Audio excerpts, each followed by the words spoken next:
কিরে খাবারটা করে ম্যাডাম আমার খাবার লাগবে না। খাবার লাগবে না? তাহলে কি লাগবে? টাকা। শোন, টাকা পয়সা আমি কিছু দিতে পারবো না, আগে থেকেই বলে দিলাম। না না, আমার টাকাও লাগবে না। কি? তোর টাকা পয়সাও লাগবে না? মানে তোর খাবারও লাগবে না, টাকা পয়সাও লাগবে না, তাহলে তুই কি চাস? ম্যাডাম আমার না আপনার ওই ফোনটা লাগবে। তোর কি মাথা খারাপ হয়ে গেছে নাকি? আমি পাগল হয়ে গেছি যে তোকে আমি আমার ফোনটা দেবো? তোকে আমি কেন আমার ফোন দিতে যাবো? আর তাছাড়াও আমি খুব ভালো মতো জানি তোকে যদি আমি ফোনটা দিয়ে দেই, আমার ফোনটা নিয়ে তুই পালিয়ে যাবি। আর না হলে আমার ফোনটা নিয়ে তুই স্ক্যাম করবি। আমি এই স্ক্যামের ফাঁদে পড়তে চাই না, আর তোকে আমি ফোন আমার দেবো না। আসলে ম্যাডাম আমার একটা ফোন করার ছিল। আপনি চাইলে আমার ব্যাগটা নিয়ে রাখতে পারেন। না না, ঠিক আছে, ব্যাগ লাগবে না।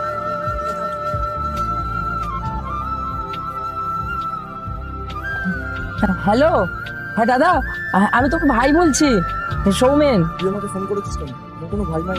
আচ্ছা দাদা শোনো না আমার কথাটা। আসলে আমি তো বাড়ি থেকে কলকাতা এসেছিলাম, আর এখানে একটা রাস্তার ধারে শুয়েছিলাম, আর ঘুম থেকে উঠে দেখি আমার আমার পয়সার ব্যাগ আর আমার ফোনটা চুরি হয়ে গেছে। আমি কি করব কিছু বুঝতে পারছি না। আমি এখানে একটা অফিসের পাশে বসেছিলাম, তো ওখানেই একটা ম্যাডামের থেকে ফোন করেছি তোমাকে। বলছি শোনো না, আমাকে কিছু টাকা দেবে? দাদা খুব খিদে পেয়েছে, আর আমার কাছে একটা টাকাও নেই। আমি কি করব কিছু বুঝতে পারছি না দাদা, দাও না কিছু টাকা পাঠিয়ে। তুই তো বাড়ি ছেড়ে চলে গেছিস, তুই বাইরে গেছিস, বাড়িতে আমাদের দেখলাম তোর ফোনে না। দেখো দাদা, তুমি ছাড়া তো আমার কেউ নেই, বলো দাও না কিছু টাকা, আমি তোমাকে দিয়ে দেবো। ওর জন্য আমার কাছে কোনো টাকা পয়সা হবে না, তোর ফোনটা রাখ। এই নিন ম্যাডাম। কে ছিল ওটা? আর আগে দেখবো কারা শয়তানকে হারিয়ে আল্লাহকে ভালোবাসে। যারা আল্লাহকে ভালোবাসে ভিডিওতে লাইক করে চ্যানেলটাকে সাবস্ক্রাইব করে দাও। যারা শয়তানকে ভালোবাসো তাদেরকে ভিডিওতে লাইক সাবস্ক্রাইব কিছুই করতে হবে না, কমেন্ট করো আল্লাহু আকবার। ওটা আমার দাদা ছিল। কিছু মনে যদি না করো তাহলে একটা কোশ্চেন করি। তোমার দাদা তোমার সাথে এরকম ব্যবহার কেন করলো? না না, বাজে ব্যবহার করতো না, আমার দাদা আমাকে খুব ভালোবাসতো। আসলে কি হয়েছে, আমার দাদার না এই কিছুদিন আগে বিয়ে হয়েছে, আর বিয়ের পর থেকে কেমন যেন দাদা চেঞ্জ হয়ে গেছে, আমাকে দেখতেই পারে না।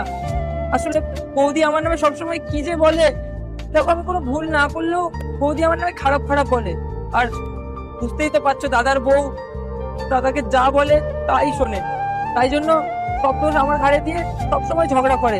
আর আমার খুব রাগ হয়েছিল, দাদা আমার গায়ে হাতও তুলছিল, তার জন্য আমি ঘর ছেড়ে চলে এসেছি।